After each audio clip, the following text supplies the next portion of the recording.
This is the history of the Irish in Kansas City, brought to you by the Irish Roots Cafe, part of our series on the Irish in America from www.irishroots.com.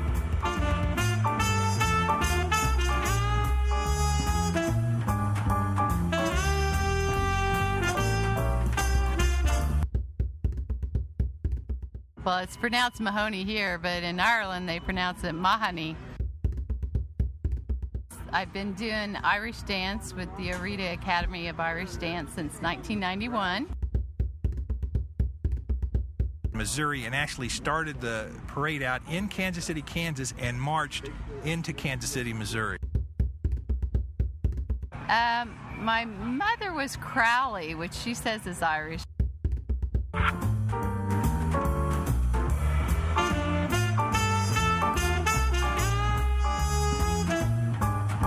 I'm Michael Laughlin, your host. You can reach me with your comments by emailing mike@irishroots.com or by mailing to Box 7575, Kansas City, Missouri, 64116, the old-fashioned way. Phone in your comments to me at 816-256-3360. Please do call in and leave your message. We always look for comments, and you might be able to help us out with a little audio message of your own, letting people know what some of the history in Kansas City is, and for that matter in the Midwest as we expand our episodes. We've gathered together a group of scholars, authors, and everyday Irish to paint you the picture of the history of the Irish in Kansas City.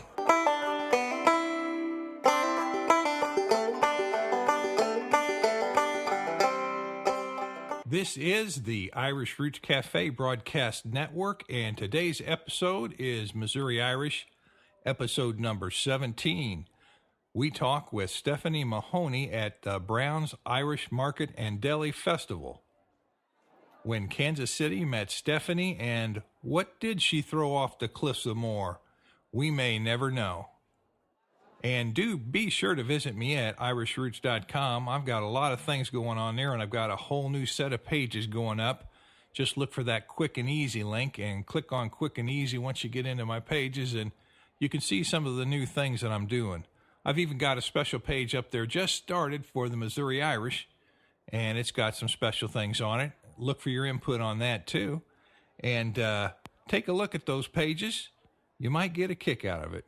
Remember to check the show notes on our blog for the notes to all of our episodes that we've broadcast. You might find something interesting for you there too. Now, we've got a fine conversation coming up today with Stephanie. Now, Stephanie's a volunteer I pulled out at random underneath the old oak tree in back of Brown's for this interview. And we've got a lot of topics today. Let's just take a look at the top 10. Boy, can I say them all. It's a mouthful. The Irish dancer Stephanie Mahoney speaks out. Crowley and Mahoney roots in Kansas City, Kansas. County Cork origins. Dance festival in Ireland. Notes on Columbia, Missouri activities, the Missouri Genealogy Center video, 6 million records released in St. Louis on the military, YouTube videos on the Irish in Missouri, lost music of the Kansas City Irish from 100 years ago, and how about a joint parade from Kansas to Missouri next year? Wouldn't that be interesting? But we'd just be repeating something that's been done before. But nobody remembers. Now, while I've got you here, I want to remind you that this is just one of 3 podcasts now, 3 broadcast episodes that we have. And this, of course, is the Missouri Irish, which is part of the Irish in America series. And we've also got Irish Families Worldwide, which takes a bigger view of things, can cover just about anything. And number 3, the brand new one we've got going, is a broadcast series on Irish song and recitation. Now, we've already got the first 10 songs and commentary recorded. We just need to put it all together. But when we do, that'll be fun. I sure hope you come along and listen to all 3 of them. You either have to subscribe to all 3 of them, and you might get just one a week, a different one each week. But for sure, I'll be bringing you something each week of the year. At least that's the plan. And as you know, Irishman's plans never go wrong. Now, If you have a podcast or a recording that's going to fit into any of our subjects, and I can't imagine that you wouldn't, let us hear from you in your part of the world, and please do get in touch with me. We can add it to the mix. And don't forget that special recitation or song. Should be a lot of fun. Now, let me see. What's our notes for this week going to be? Stephanie Mahoney. She'd be the star of the show today. She's an experienced Irish dancer since 1991 here, and she's traveled to Ireland 3 times. She's done step dancing and ceili dancing. Her grandfather was born in County Cork, Ireland. There's a lot of Mahoneys in County Kerry, too, aren't there? I think there was a homeland for them down there. Of course, they go back into Cork even earlier. Let me see. She grew up in Kansas City, Kansas, and she volunteers her services for so many events. That includes Brown's Irish Festival and at the dance competitions each year. And she also has Irish Crowleys in her family tree. My gosh, what do you do if you've got Crowleys in your family tree? I don't know how to get rid of them. Best you keep them. Now, she also tells us her grandmother was on the Orphan train. And that's, of course, something that most genealogists are familiar with, those orphan trains. You can hear Stephanie mention a little bit about that. And she also talks about her trips to Ireland, and she says that the dance classes, the Willie Clancy Dance Festival type thing there, was the most memorable event she had. And, of course, that's right along with the after parties, too. Well, let's move on to a few notes for this week before we hear Stephanie's interview. The book of the week, I think it's a good one, is On the Mission in Missouri by the Reverend James Hogan. Now, Father Hogan's the fellow that founded the Irish Wilderness, or at least started it up, and he also has roots in St. Louis, brought a lot of people out of St. Louis to settle that Irish Wilderness affair, and he also ended up in Kansas City, as many of us will know the Hogan name in the school. And anybody that knows Irish history in Kansas City is going to recognize Father Hogan. But he talks about his works in early Missouri in that book, and that includes the Irish Wilderness and Kansas City and St. Louis. And he does name names. So I was sure glad to see this book when I was writing the Missouri Irish book. It helped explain a few things to me.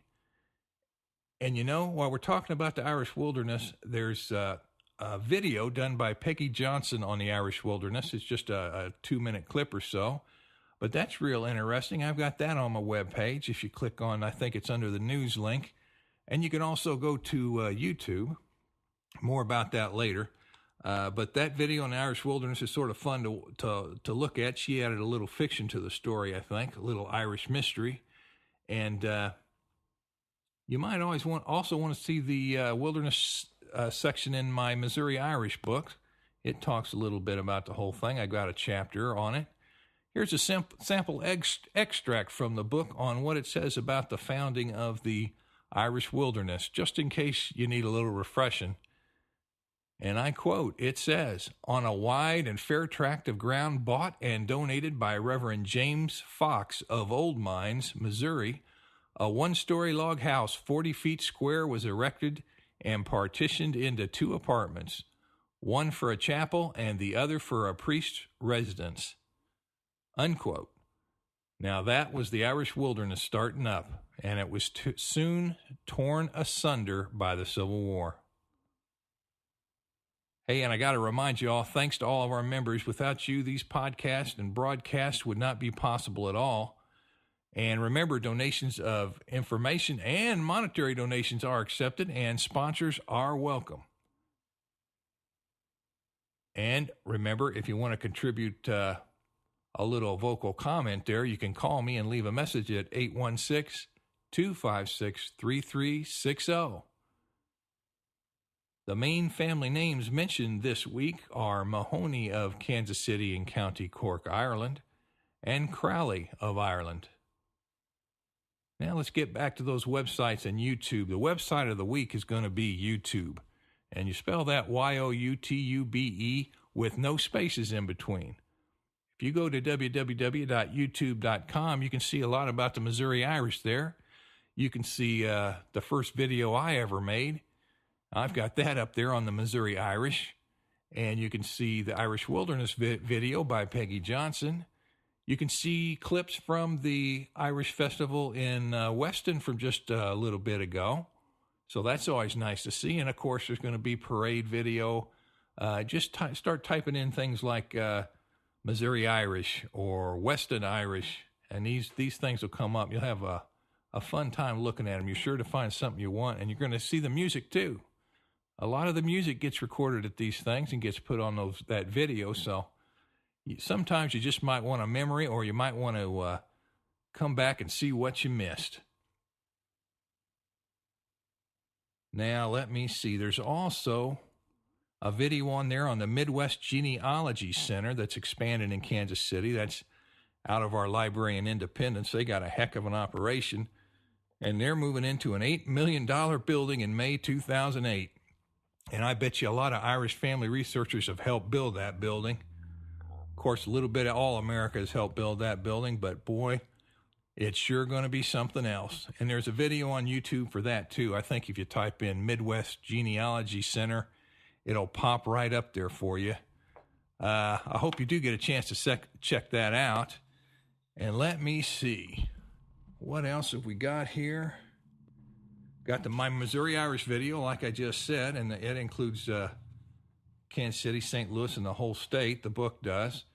And it includes one of the 2 songs by Joe Hill that was published and written in Kansas City from about 100 years ago. And Peter Adams does the singing on that, and he sure does a good job. Makes you feel like you were right back there in 1910 or that era. Now, let me see. That'll be a good chance for you to hear all kinds of new stuff if you have the time. I think we'll now go on down to, one more thing on the web pages. That Backdoor Irish web page, that's that quick and easy new pages on my website with Missouri Irish and a lot of other things, too. Some easy ways to listen to all the podcasts and blogs right there on one page. And I've got a separate page for some slideshows, and it's all in development, so do go take a look. I'd like to hear what you think. Let's move on to curious news and notes. What do we got here? The National Personnel Records Center in St. Louis, Missouri is opening up all of the military personnel files. That includes the Army, the Air Force, the Army Air Forces, the Air Corps, the Navy, Marines, Coast Guard. All those records prior to 1946 are becoming public records, and there's over 6 million of them. So if you're doing some research and needed some military records, that's a real good deal. And you can even see the originals at the Archival Research Room in St. Louis, Missouri at the Military Personnel Records Center. I've got the address, telephone number, and hours of operation listed on the webpage in my blog. And that's at the National Personnel Records Center, 9700 Page Avenue, St. Louis, Missouri. Let's take a few. Let me see. I'm still getting notices from Kate Akers and the Celtic Art News. So I think I'll just read off some of her notes from her newsletter and share it with you. Might tell you if you're interested, if you're from that part of the state or you'd like to visit there. Let me see. Saturday, December the 1st at 7 o'clock, Patty Keenan is in concert down there in Columbia. I've got the address for more information on the blog. And let me see. The November Jam Session has moved to November 8th. Okay, that's Thursday, November 8th. Okay, and it says just for this month, it's moved to the second Thursday. Well, that's a handy thing to know. If you're going to show up at the right time and place. Okay, and Vox Magazine had a great write-up last week on the sessions in Columbia and Jeff City. You can read it online. Just go to the blog and click on the connection there, and you'll see it. And they say the next ceili dance is Friday, November 9. Come dance with us. Thanks to everyone who came out for the concert and dance on October 12th with Matt and Shannon Heaton, the musicians. It was a great night. Okay, well, good deal. It says our next dance is Friday, November 9. Beginner's lessons at 7 and dancing starts at 7:30. Location is the First Christian Church, corner of Walnut and 10th in Columbia. And there's more information on their website. Well, I think we'll We'll move right to our interview with Stephanie and just have one or two notes after that, and then we'll wrap it up for the day. But let's take a listen now to Stephanie and our conversation at the Brown's Irish Market and Deli Festival. Well, we're here at Brown's just getting ready to shut down for the late afternoon, and I ran into Stephanie. How is that? Mahoney? Well, it's pronounced Mahoney here, but in Ireland they pronounce it Mahoney. Mahoney, and how do you know that? Because I've been to Ireland. Now, were you born in Kansas City? Yes, I was born in Kansas City, Kansas, lived there all my life. Was that Mr. and Mrs. Mahoney? Mahoney, yes. Was it? And do you have any idea when they came to Kansas City or where they were in Ireland? They were born here in Kansas City. My grandfather is the one that came from Ireland. And do you know what part of Ireland they came from? Cork. Oh, County Cork, another Corker. Yeah, we always knew you were a Corker. I'm telling you. So, and as far as the Irish community in Kansas City, have you been involved with that at all? Yes, I've been doing Irish dance with the Arita Academy of Irish Dance since 1991. Oh, my. And enjoy all the parades and the different festivals that they have in Kansas City and enjoy it. Well, you volunteer at quite a few things, don't you? I've seen you. You're here volunteering at Brown's. Weren't you up there working the front gate? Yes, I volunteer at the festivals and at the competition that they have for the Irish dance every year. Now, have you been to Ireland? Yes, 3 times. 3 times? Oh, and what got you to do that? What motivated you? We went over there for a festival that they have called Willie Clancy Week, and it's in Milltown Mall Bay, and they have a week of Irish dance lessons and music lessons, and it's a great festival. Now, did a bunch of people from Kansas City go with you? Yes, there was, I think the first time there were 6 of us, and the last time there were 5 of us that went to the festival, and that was in 1994 and 2004 respectively. Okay, and now you're with us. How many years you say you've been doing the dancing?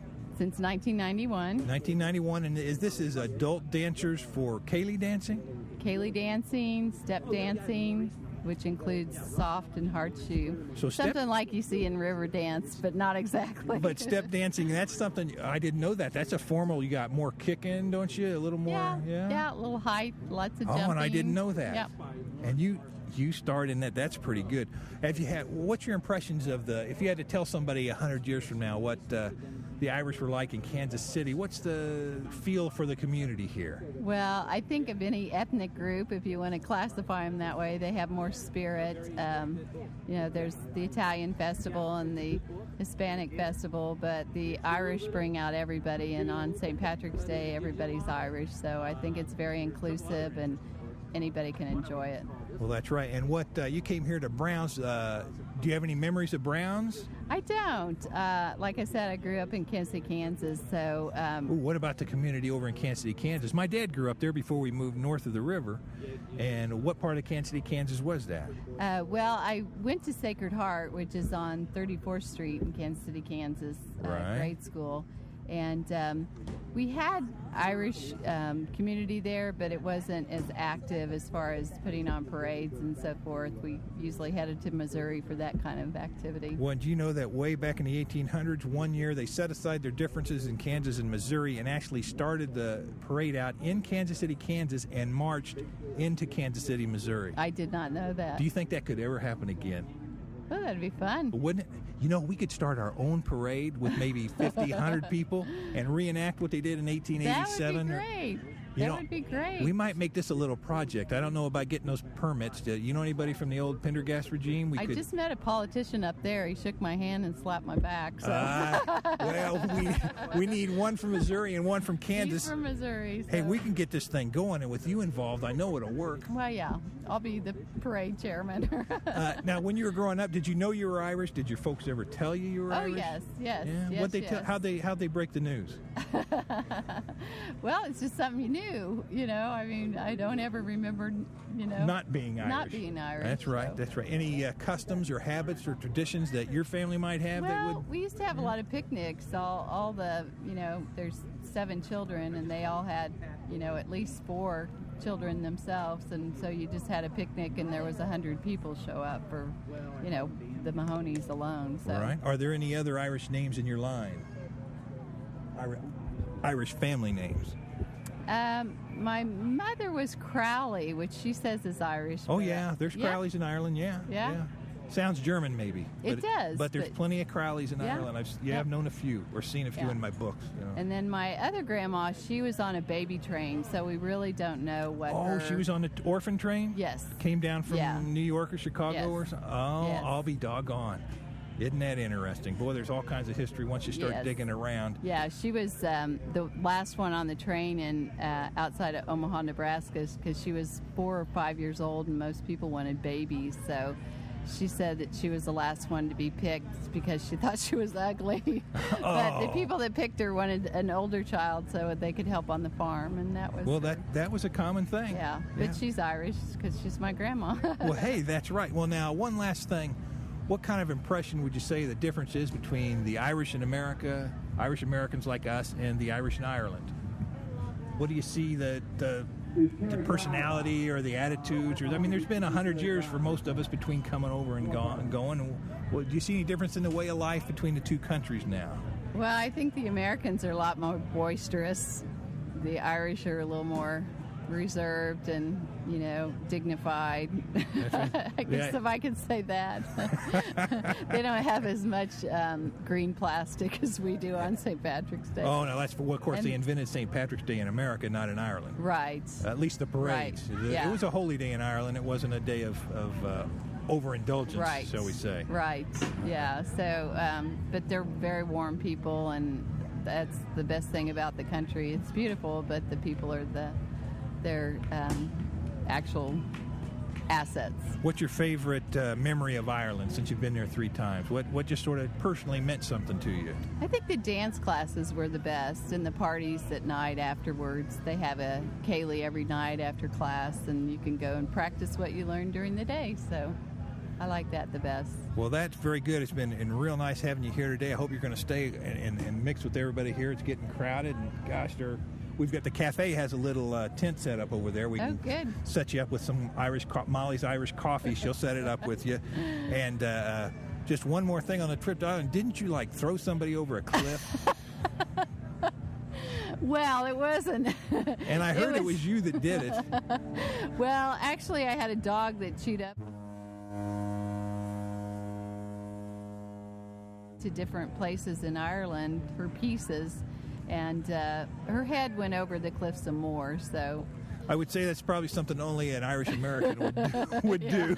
Boisterous and obnoxious, that's us. Okay, Stephanie, thanks a lot for the interview. I know everybody's going to enjoy it. It was great to see you, Michael. Right, bye. Bye. No, erase it. Yeah, I'll cut that part out. I just had to do it to see what you do. I just knew. I said, that popped in my mind. She threw that poor old doll over the cliffs. I say, Because my chow chewed it up, so that was funny. Terrible. Well, you're an excellent interviewer. You should be on the radio. Well, my thanks to Stephanie for that impromptu interview. We had some good fun there. One more note, let me see. I'm still taking introductory Irish language classes from Renata Henley down at the Union Station. And I tell you, that's a fine introduction to a lost language. You also get a lot of the history, too. You can't learn a language overnight, but that history and culture is interesting to delve into. It's hard to believe that I wouldn't have been able to talk to my great-great-grandfather in his own tongue. Amazing that an entire language can disappear in a generation or two. But that's the way it was. There are more classes coming up, so if you miss this session, you can sign up for the next course or two. I understand they're going to have advanced and beginning, so be sure to check that out at the Irish Museum. And remember to send your books, music, or family search to me here at the Irish Roots Cafe by mail or by email. And our address is the Irish Roots Cafe, Box 7575, Kansas City, Missouri, 64116. I go by that post office box every day and pick it up, so if you send it, I'll be sure to get it. Leave your message or report on things in your part of the world on my phone recorder at 816-256-3360 or Skype me at Mick the Bridge. That's all, folks.